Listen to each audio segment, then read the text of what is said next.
What's going on, guys? Welcome to an episode of KG Coaches. I'm Nate KG and I'm a jump rope coach. So what I'm gonna be doing in this video is offering my coaching tips on another jump roper's skills. So we're just gonna get right into it. Kyle from Northern California sent me his video a little bit ago and he is working on a double under frog. So we're gonna check out this video here.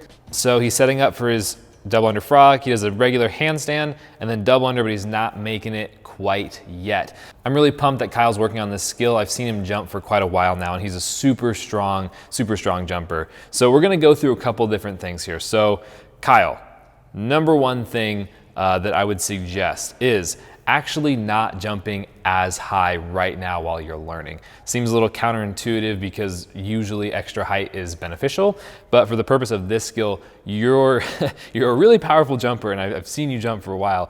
You need to actually take it down just a touch for now because getting that high up in the air is honestly just a little bit terrifying, and I can tell by your body language that you're coming out soon. You're coming out too early because you are coming back down to the ground, and that's intimidating. I can see it in your body language that if you bring that height down just a little bit, it's gonna help you. So number two, stay in that tuck a little bit longer, and that kind of ties in with the first tip. If you hold that tuck position in the air just a little bit longer, you're gonna give yourself a little more time to rotate your axis just a little more, which will get you a little bit more vertical. And once you've done that, it's gonna be a lot easier to land straighter up and down and have your shoulders up by your ears rather than out in front of you in a push-up position, basically. If you look at where your hands are right now, when your hands make contact with the ground, you're almost at a 90-degree angle with your arms out in front of you. And I'd like to see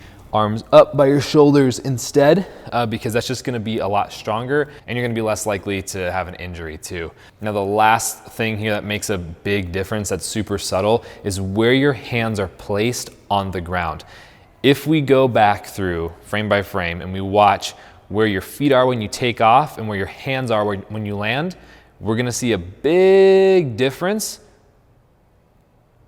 almost exactly one section of that mat. Now you take off in the middle, you're traveling about one length of that mat, about one block, and that's pretty far. We're shooting for landing a lot closer to our feet. Now, while you're learning, you're definitely not gonna have your hands land exactly where your feet were, and we don't wanna shoot for that yet because you might over-rotate a little bit and we don't want that. What we are going for is keeping your hands within 1 foot's distance of the takeoff point. So your feet are in one place, your hands should land about 1 foot's distance in front of that, rather than what looks to be about 2 or 3 feet in front of you. And a lot of these things work together. So I would say first thing to work on is just holding that tuck a little bit longer like we talked about, and that will most likely help out the rest of what you're adjusting here. Kyle, one big thing that I forgot to mention too is to just keep your feet together. Use them as one solid unit to punch the ground, kind of like a pogo stick, okay? So keep those feet together. It's super, super important. So Kyle, keep messaging me on the progress of your skill here. I wanna see how that comes along. I know you're gonna be crushing this soon. If anybody else wants me to go through their video, feel free to send me a DM on Instagram at Nate_KG. They might not all make it into one of these video segments, but I will for sure do my best to give you an answer and give you a little bit of coaching in DMs. All right, that is it for this episode. I will see you guys in the next episode of KG Coaches.